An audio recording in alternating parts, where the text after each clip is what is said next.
So I got one of the most challenging cases here for the full arch fixed prosthesis case here. Patient's been missing the upper teeth for I would say more than 20 years, and she hasn't been told that she needed implant, but once she couldn't be able to eat. So now she wanted to eat, but sadly she's not a candidate for implant because of the way you see the sinus pneumatized and the bone on the premaxilla being very atrophic. That's almost like literally 1 or 2 millimeter of bone. So they told her like she's not a candidate for it. But she came to us and she wanna get the fixed prosthesis so she can be able to eat. And when I look at her CT, she literally have, you know, like on the premaxilla almost literally very thin bone in the premaxilla.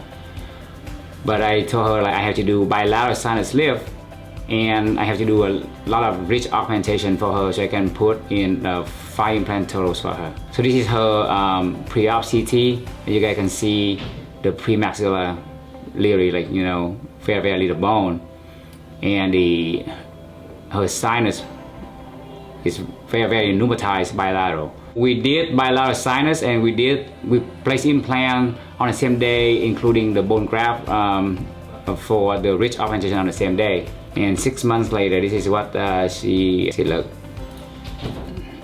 Okay, so this is, I would say 8 months later, we did both lateral sinus and placed implant and ridge augmentation.